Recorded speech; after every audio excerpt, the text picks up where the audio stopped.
Kumusta kayong lahat? Ngayon ay may bago na naman akong i-share sa inyo. Ito ay version 3 ng aking used oil stove na walang nozzle. So yung unang version ko, yung ang style ng apoy noon, puro pa horizontal lang. Then yung version 2, yun naman yung merong vortex effect, yung umiikot. Then dito sa version 3, pinilit ko na ang direction ng hangin, ubugan ng hangin ay puro pataas lahat. So ito ngayon ang aking version 3 na used oil stove. Yan, kung makikita nyo, walang walang nozzle. So ito ay version 3 ng used oil stove na walang nozzle. So ngayon ko pa lang magagamit ito. Ngayon ko pa lang ite-testing. Okay, for the meantime, ganyan muna ang itsura niya. Naka-temporary braces lang yan. Temporary lang yung brace niyan. Pero ganyan na magiging setup niyan. Lalagyan ko na lang yan ng tornilyo para detachable din siya. So for the meantime, fire test muna tayo. Titignan ko yung fire performance nito. Kung effective yung aking iniisip. So yan ang kanyang nomenclature. Yan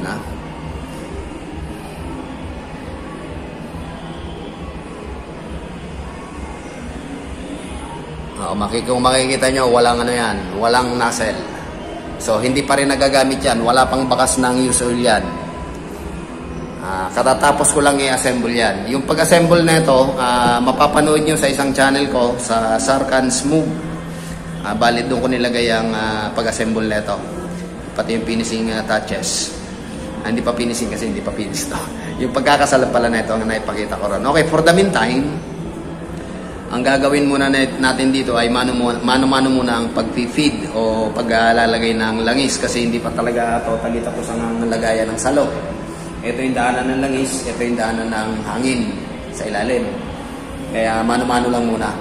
Ang level ng used oil na ilalagay ko sa kanya, approximately 10 millimeters ang height na gusto kong height ng kanyang ng used oil na ilalagay sa kanyang chamber. Okay, so huwag na natin patagalin to. Tingnan na natin kung ang performance nito, kung effective yung pagkakagawa ko nito. Okay, so sasalina natin yan ng used oil.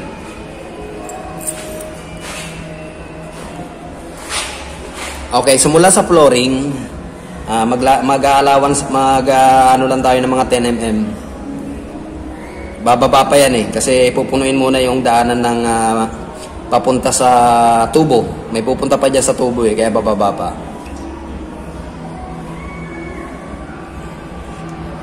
Okay, tatansyahin natin. Kukuha lang ako ng welding rod. Gaya ng dati, kukuha ulit ako ng welding rod na 11. Kasi maputi itong welding rod na to. Okay, check natin yung levelasyon. Tatansyahin ko na lang.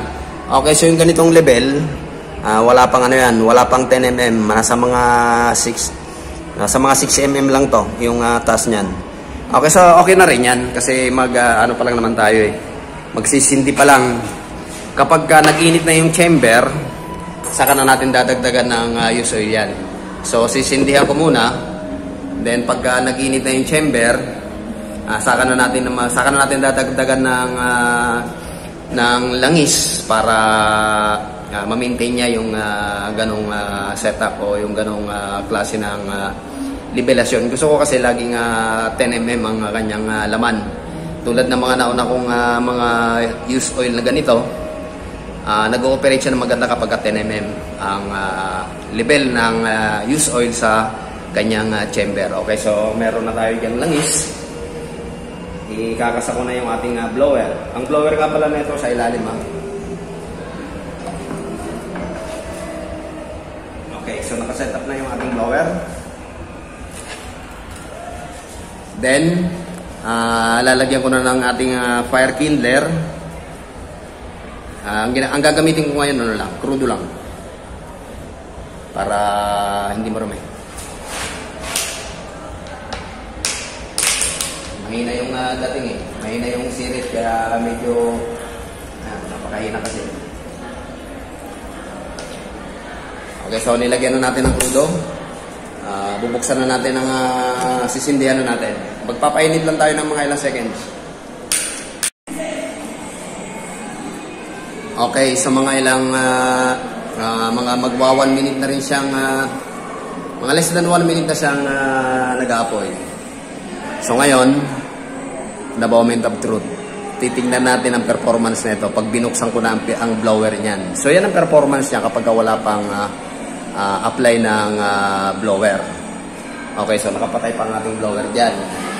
Siya nga pala, 3 layer ang ginawa ko na itong butas.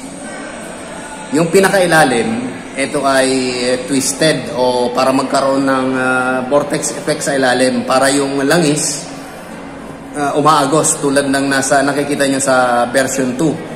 Parang ilog sa loob yan.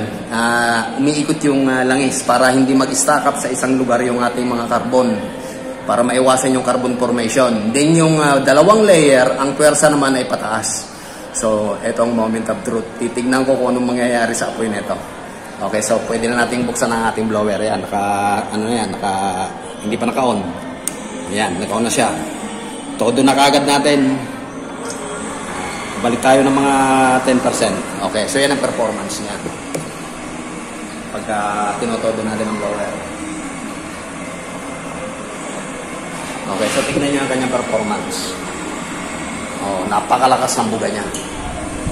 So, ito yung aking version 3 na use oil stove na walang nozzle. Okay, so babalik ta rin ko lang yung camera para natututukan yung maigi. May ilalagay akong magic dyan. Tingnan natin na kung ano mangyayari. Kung magbabago ang performance niya na ganyan. Napakalakas ng sirit niya pataas ngayon. Mas malakas ito sa version 2. Although mas maliit lang siya ngayon, nasa medium size lang, pero mas malakas ang buga pataas. Okay, so babalik ta rin ko lang yung camera para nakikita nyo maigi. Lalagyan ko ito ng carb, titignan natin kung magbabago yung, sige, papakita ko muna ko, pag nailagay ko na yung carb, saka ko na babalik ta rin ang camera.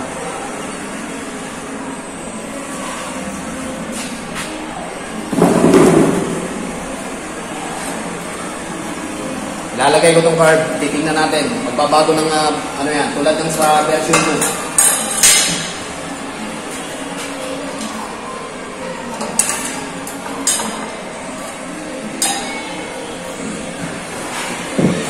Okay, so babalik na rin ko ng camera para wala kayong ma-miss. Okay, so yan ngayon ang naging performance nung binaliktad ko yung ating camera. Nung nilagyan ko ng curve.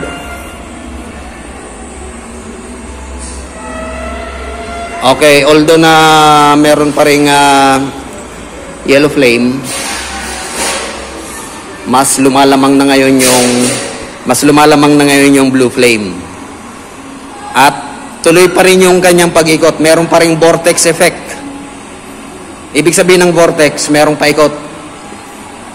Umiikot yung kanyang apoy. Kung napapansin nyo may kaya, nakikita nyo merong vortex effect, umiikot ang kanyang apoy. At dahang-dahang nawawala na yung yellow flame. Ang natitira na lang sa kanya ay halos blue flame na. Yan, kung makikita nyo, walang nozzle yan. Antayin pa natin ang performance nito kung ma-eliminate yung kulay orange na yan at saka yellow na apoy na yan. Yan, lumalamang na ang blue flame. Ito ay version 3 ng aking use oil stove na walang nozzle.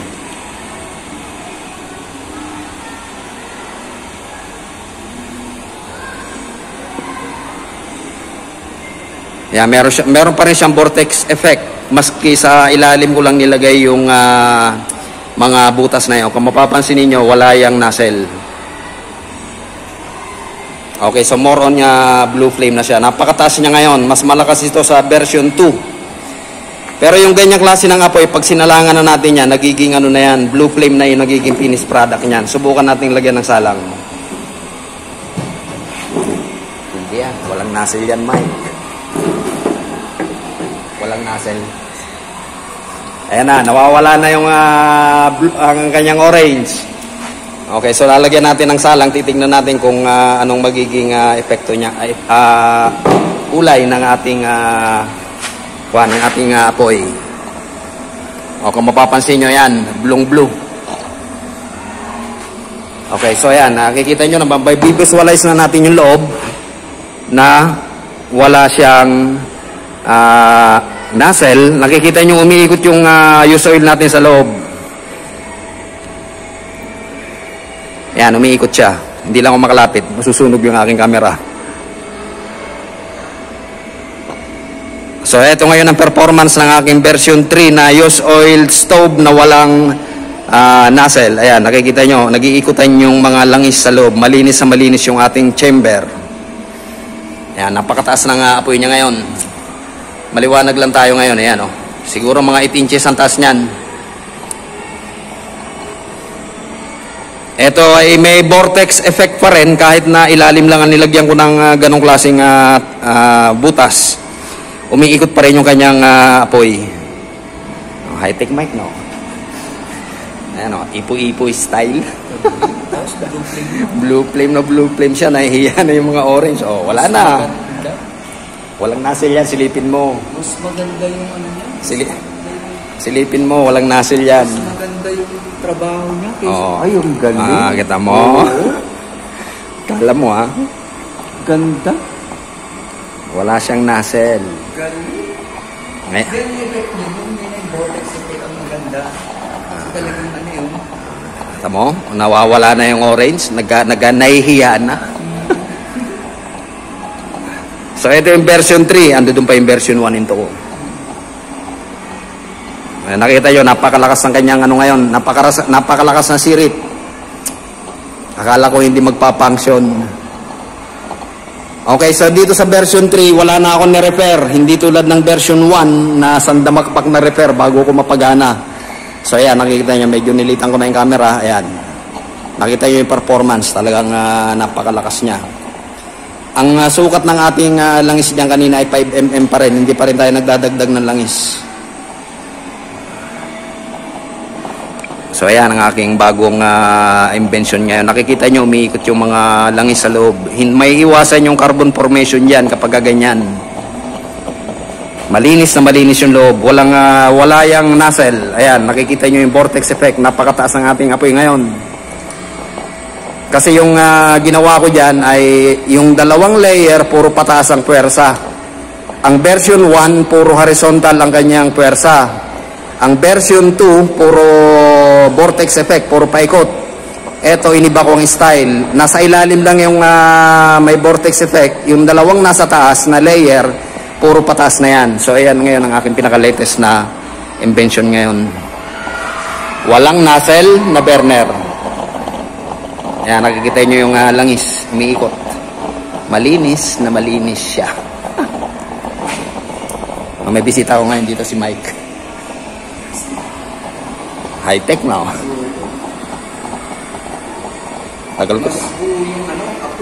Tagal ko kayang pinag-isipan yan. Pati din, meron siyang buga dun sa loob. Ano? Galing. Tingnan mo yung mga buga sa loob. Tingnan mo yung mga buga sa loob. Di na masyado makita rito sa camera. Ayun, ako nakikita ko yung galing eh. Pumipilandip na. Oo. May 3 duwende ron. Tapos naglalagay ng pangkulay. Asol-asol yan. Ay, ang ganda. Asol-asol yan. Oo. Asol-asol yan. Blue flame nga. Galing. Mamaya na alsa na yan. Ibibidyo muna. Tanggalin mo muna. Bibidyo na Sorry. lang. Ganda. Kaya lang natin siya. Ganda.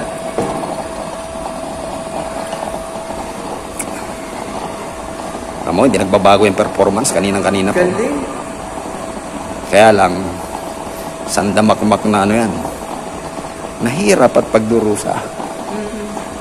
Pero maganda. Galing ng ano. Okay. Parang sa gilid nag-i-start yung ano. Nag-swerve siya ng... That is what I call my vortex effect. Tama, nag-aalim mo kayo. Umiikot siya. Kakaiba yan. Habang nagluluto ka, umiikot yung apoy. Oo, pati yung langis nandun sa loob, umiikot din. Ang ganda ka naman kasi nito, di ba yung ibang puwersa kapag ka nagluluto ka, isang direksyon lang, may apoy doon na isang puwersa, nakatawag dito, nakapondo lang sa isang lugar. Dito hindi, magiging distributed na yung apoy kasi umiikot yung ating pinaka-apoy. Meron kasing apoy na nandudulay sa isang pwersa. Nasa gilid lang. Okay. Meron din na nasa gitna lang. Oo. Pero ito pagkabuga niya, sakop lang. Lahat pantay-pantay. Kasi Christmas eh. Christmas gift. Pantay-pantayan. Pantay-pantay ang bigayan. Ito yung magandang apoy. Pantay-pantay ang bigayan. Lahat ay may initan. Hindi tulad ng ibang pagka-nozzle lang. Kasi pagka-nozzle lang ginamit natin, may portion doon na doon lang malakas ang pwersa ng apoy. Hindi pantay. Yung iba na nalulungkot. So ngayon, ito na siya. Ito na solusyon. Ayan. Chamber na walang nozzle version 3. Ayan. Made in Gimatch. Tamo? High-tech na high-tech siya ngayon. Ang taas, oh. Taas ang buga niya ngayon.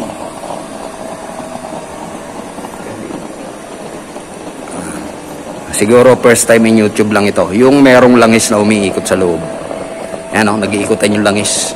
Walang carbon formation na nangyayari dyan. Ayan. Kasi yung iba, para lumakas pa yung apoy, Kakalakutin pa. kinakalikot pa nila, iniikutan pa nila. Pero hindi na yun. Ito, malakas din ang kanyang ipo-ipo effect. Oh. Tornado effect.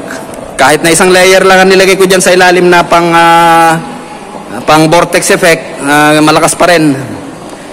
Basta't ang layer niyan, 3 klase lang. 3 layer lang. 2 yung puro patas na. Tapos ang pangilalim lang, nilagyan ko ng vortex effect para yung ating langis ay umikot, hindi mag-stagnant sa isang lugar.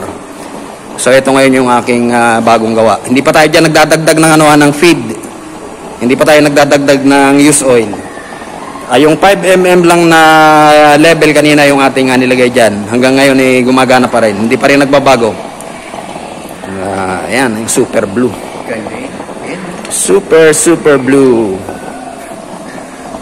Ayan, lalo kung gabi. Lalo na kung gabi to, kitang-kita nyo maigi yan.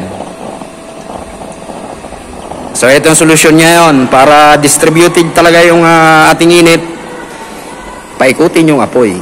Tornado effect. Ayan. Tingnan yung lakas ng ahon sa ibabaw. Mga 8 inches siguro, taas siguro yan. Hindi lang masyadong visualize kasi napakaliwanag ngayon. Ayan, oh. Meron siyang vortex effect. Umiikot talaga. Ito yung pangatlong version ko. Yung version 1. Grabe, ang tagal ko ni-repair.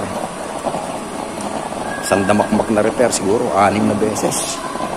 Yung version to, yun. Yung mas malaki na yun. Isa napanood ko kagabi. Hindi yun. Wala pa yun. Hindi napanood ko kagabi. Wala pa. Hindi ko pa ina-upload itong mga to. Naka-edit pa lang. Naka-edit na. Hindi, yung tinulong lang yung equal ng yung dalawa ang controller. Dalawa yung controller. Ando doon yun.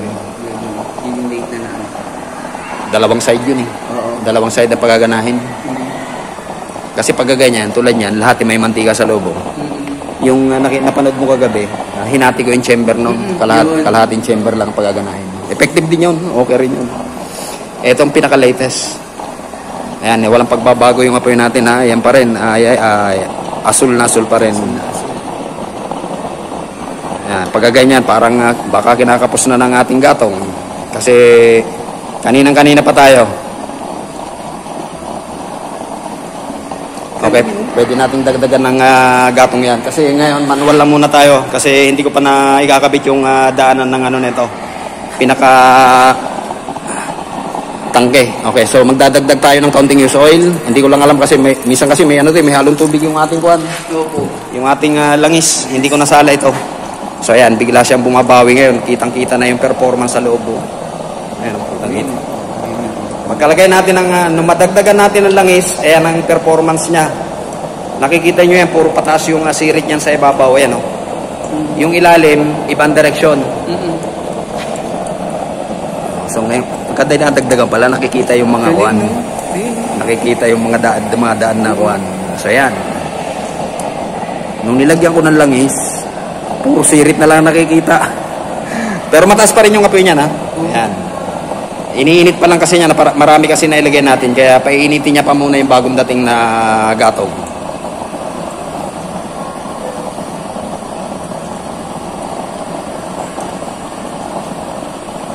Hirap kaya niya. Po talaga siya, ang daming trial and error. Pero hindi, ganda ng output. Pero wala naman set. Pero tapos yung langis na ikot ko sa loob. Yung apoy mo. Ayan ang high-tech. Malinis talaga siya. Tsaka Christmas, equal ang distribution. Equal ang distribution ng kanyang apoy ngayon. Lahat ay malalagyan na. Hindi na iiyak yung kawali natin kasi lahat maapoy yan. Kitang-kita yung vortex effect. Oh.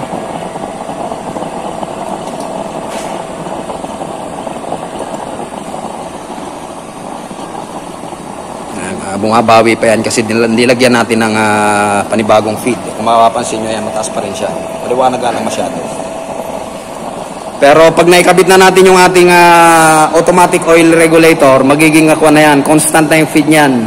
Nakadesign na rin ito para sa automatic oil regulator para hindi na tayo magsasalin-salin. Hindi na rin magpapatak-patak system. Ayan na, nakaka-recover na. Umiinit na yung nilagay natin na dinagdag natin na use oil kanina. Ayan. Lumalakas na siya ngayon lalo.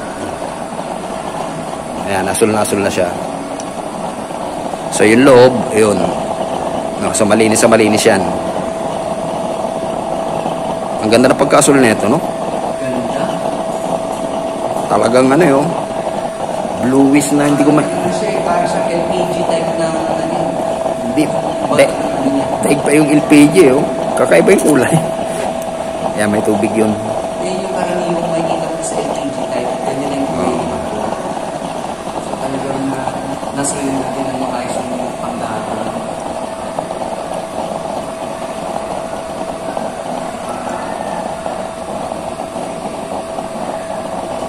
Okay, so hindi rin nasayang yung pagod ko. Tagumpay ang experiment. So ang lawak ng kanyang apoy ngayon. Ito ang version 3 ko na use oil stove na walang nozzle. Yan, wala siyang nozzle. Napakadali lang pasindihin. Nakita nyo naman kung paano ako magsindi kanina. Wala pang 1 minute, nagsisindi na siya.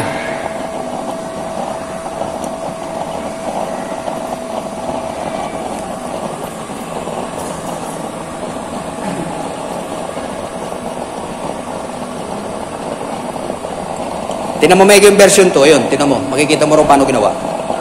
Ayan. Tinitignan ni Michael yung version 2. Hindi yan, Mike. Ito. Yan. Yan. Yan ang version 2 ko. Nakikita mo dyan yung butas? Gayahin mo lang yan.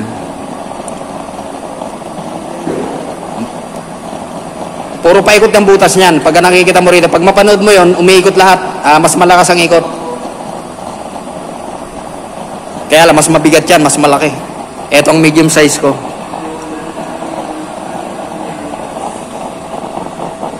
Ito ang aking version 3. Although na hindi ko pa dapat siya i-test fire, na-excited lang ako kasi bago ko i-finalize yung kanyang ibang detalye, I mean yung kanyang tangke, pinag-iisipan ko kung tornilyo lang ang gagawin ko rito kasi detachable lang gagawin ko rito. Yung nakikita ninyo yan, temporary brace lang itong mga ito. Temporary brace lang yan. Hindi pa siya naka-final. Naka-ano pa lang yan. Tawag dito, temporary brace pa nga lang. Kasi bala ko, detachable din itong chamber na ito. So, ito ngayon ang performance niya. Talagang hindi na nagbabago. Lalo pang lumalakas habang tumatagal.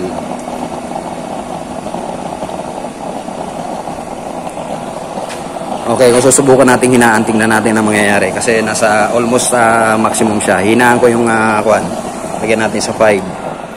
Pag 5 ang kanyang setting, yan ang kanyang performance. Na yan ay nasa number 5. So pwede rin hinaan ito. Yan, okay pa rin, nagpa-function pa rin sa nasa number 5 na setting. Pwedeng pang-inin na yung ganyan. Okay, so subukan pa natin ibaba. Lagyan natin sa number 4. Okay, for number 4, okay pa rin naman. Nagba-vibrate ang ating blower. So yun ang number 4. Nakikita nyo may lumalabas sa mga apoy sa kuan. Nagbi-visualize na yung ibang apoy sa may first layer. Pag number 4 yan. Ito may yung version 1. Yan. Diyan ako nagpakahirap ng gusto sa version. Yan ang version 1. Andun tinitignan ni Michael yung version 1 ko na ito. Tsaka yung number 2. So, kung mapapansin niyo sa setting na number 4, ganyan ang klase ng apoy niya. Tingnan pa natin kung kaya pa natin pahinaan ito. Ngayon ko pa lang kasi ito tinesting. Ilagyan natin sa number 3. Sa number 3, yan ang kanyang performance.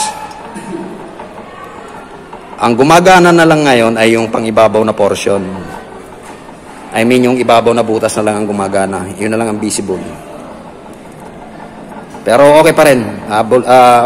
Blue flame pa rin. May nahalo nga lang na orange kasi sa ibabaw na yan. Mahina na yung kuha natin eh. May pumapasok ng hangin sa loob kaya nagkakaroon ng orange. Pero okay pa rin siya.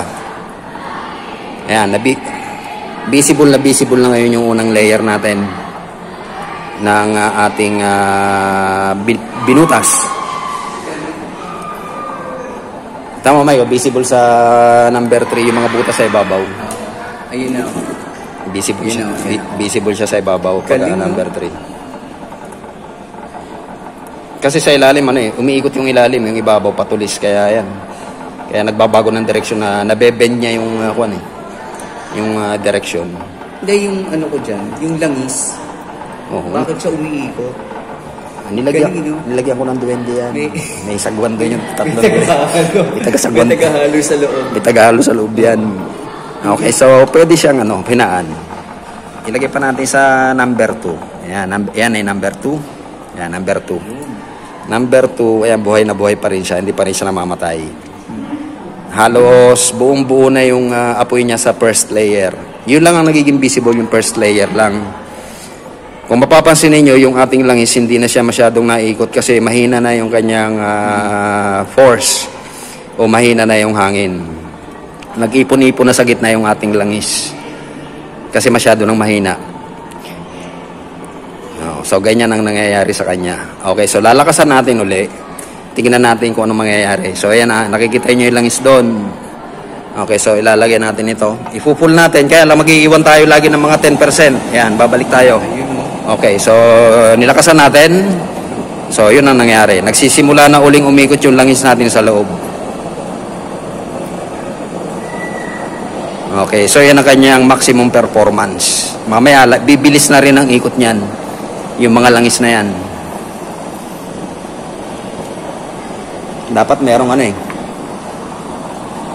Ayan, nakikita nyo, asul na asul. Galing tayo sa mahinang puwersa, kaya wala pang nalabas dyan. Wala pang masyadong nalabas sa ating burner. Pero angat na rin siya. So ayan, galing kasi tayo sa mahinang puwersa. Ngayon, unti-unting lalakas yan. Unti-unting makakabuelo yan. Ayan. Ayan, nagsisimula na uli mag-angatan. Ayan.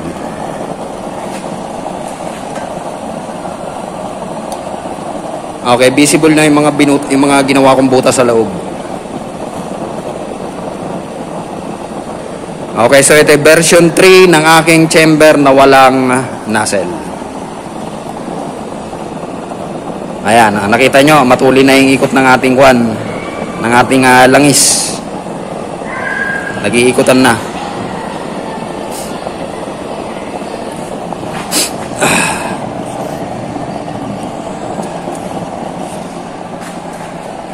Okay, black finish din ang ipipintura ko rito para black is beautiful daw. Ayan, nakikita nyo, umahon na yung apoy. Ayan, nakakabelo na yan.